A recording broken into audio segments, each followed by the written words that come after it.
আমাদের প্রধানমন্ত্রী বলা যায় না, বিনা ভোটের প্রধানমন্ত্রী। উনি গত 22 তারিখ ভারতে গেলেন। ভারতে গিয়ে চুক্তি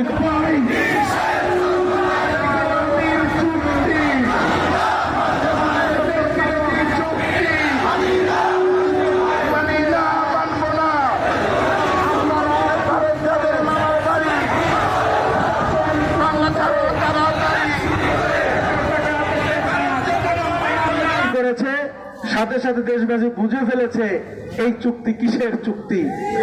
এরপরেও ইসলামী আন্দোলন বাংলাদেশ কর্মসূচি দেয় নাই। আমরা দেখতে চাই কোন ব্যাখ্যা প্রধানমন্ত্রী থাকতে পারে, সেই অপেক্ষাও আমরা করেছি।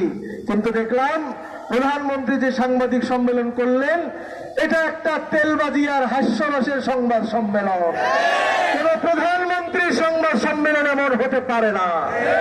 প্রশ্ন করা হয়, সাংবাদিকরা প্রশ্ন করে, উনি প্রশ্নের উত্তর না দিয়ে অন্য রাস্তায় চলে যান, কারণ তার বলবার কিছু নাই। কারণ যেই চুক্তি তিনি করে এসেছেন, এর একটা চুক্তিও দেশবাসীর কল্যাণে তিনি করতে পারেন নাই। তিনি উল্টো কি বলেন, ভারতের জনগণ নাকি তাকে খুব ভালোবাসে। ভালো তো বাসবেই, আপনি তো ভারতের নেতা, বাংলাদেশের নেতা আপনি নয়।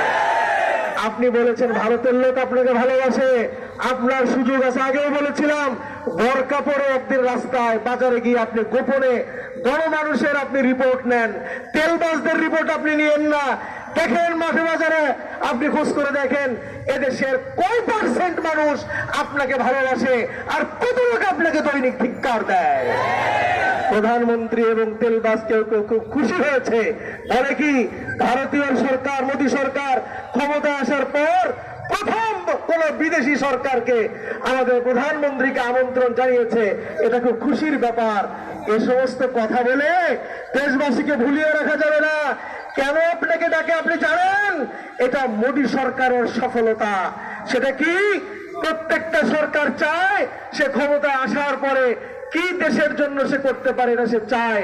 মোদী সরকার জানে বাংলাদেশের প্রধানমন্ত্রীকে ডেকে এনে ভারতের জন্য যে সকল দাবি আদায় করা অতি সহজে সম্ভব, পৃথিবীর কোন রাষ্ট্রপ্রধান কেন কোন ব্যক্তিকে দিয়া এত দাবি আদায় করা ভারতের জন্য সম্ভব নয়। এই জন্যই সর্বপ্রথম আমাদের দালাল এবং আমাদের দলদাস বলা হয়, আমাদের প্রধানমন্ত্রীকে ভারতে নিয়ে গিয়েছে। এটা বাংলাদেশের জনগণের জন্য কোন খুশির সংবাদ হতে পারে না। আপনারা দেখেছেন তিস্তা চুক্তি নিয়ে যা করেছে, আমরা তো বুঝি না আসলে তিস্তা চুক্তি না করার কারণে। এরপরে দেখেন, আপনার রিপোর্টে দেখেছেন গত কয়েকদিন আগে আমাদের অর্থমন্ত্রী সংসদে বলেছে, গত অর্থ বছরে বাংলাদেশ থেকে ভারতীয় নাগরিক বৈধভাবে কেবল 50.6 অর্থাৎ প্রায় 51 মিলিয়ন টাকা বাংলাদেশ থেকে, মিলিয়ন ডলার বাংলাদেশ থেকে ভারতে তারা উপার্জন করে নিয়েছে। অথচ যে চীনের সাথে বাংলাদেশের বেশি সম্পর্ক, চীনের লোকজন বাংলাদেশে কাজকর্ম বেশি করে, সেই চীনে গেছে মাত্র বাংলাদেশ থেকে মাত্র 14 কি 15 মিলিয়ন ডলার। চিন্তা করে দেখেন, যে চীন এত কাজকর্ম করে, বাংলাদেশে বিভিন্ন জায়গায় কাজকর্ম করে, তাদের নাগরিকরা বাংলাদেশ থেকে উপার্জন করে নিল 14 মিলিয়ন ডলার। আর ভারতের নাগরিক, যাদের আমাদের সাথে কোনো দরকার নাই, কোনো কাজকর্ম দরকার নাই, তাদের চাইতে এদেশের নাগরিকরা দক্ষ এবং যোগ্য, এদেশের দক্ষ মানুষদেরকে ফেলে রেখে ওই সমস্ত লোকদেরকে এনে বাংলাদেশ থেকে তারা তাদেরকে বৈধভাবেই কেবল দিয়েছে 50 মিলিয়ন ডলার। আর অবৈধ পথে যে কত লক্ষ লক্ষ মিলিয়ন ডলার ভারতে পাচার করতেছে, তার কোন সীমাও নাই, সংখ্যা নাই। আমার এবারে বলতে গেলে একটা করে অনেক দীর্ঘ। এক কথা বলা যায়, এই সরকার বাংলাদেশের সরকার নয়।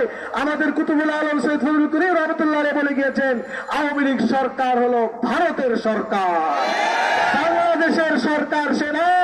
কাজেই ভারতের কিভাবে উপকার হবে, কোন কাজে উপকার হবে, সেই কাজটুকুই সে করে। শেষ কথাটুকু বলি, আমরা অনেক সময় বুঝি না, হুজুর ভারতে টাকা গেলে সমস্যা কি, তিস্তার প্রাইজ না হইলে কত কি অসুবিধা নাকি, আমাদের ডলার পাচার হইলে সমস্যা কি। প্রিয় ভাইয়ের আমার, এদেশ থেকে ডলার পাচার হইলে তিস্তা চুক্তি যদি যথাযথ না হয়, আমাদের সে এলাকায় চাষ করার জন্য মাটির গর্ভ থেকে ভিতর থেকে পানি উঠাইতে হয়, সেচ খরচ বেড়ে যায়, নানান ধরনের অসুবিধা তৈরি হয়। এ সমস্ত কারণে আমাদের উৎপাদন খরচ যখন বেড়ে যায়, দ্রব্যমূল্য তখন প্রত্যেকটা পদে পদে পয়েন্টে পয়েন্টে বেড়ে যায়। এদেশের মানুষ আজকে আলু কিনতে হয় 60 টাকা 70 টাকা, কাঁচামরিচ কিনতে হয় 200 থেকে 250 টাকা, এরকম দ্রব্যমূল্য যে এত বড় হুড় করে বাড়তেছে। আর অপরদিকে আমাদের জনগণকে চুষে চুষে খাওয়ার জন্য চাউলের ব্যবস্থা এই সরকার, হাসিনা সরকার করতেছে। আমরা ধিক্কার জানাই, আমরা নিন্দা জানাই। এই কাজগুলো আপনাকে করতে দিতে আমরা পারি।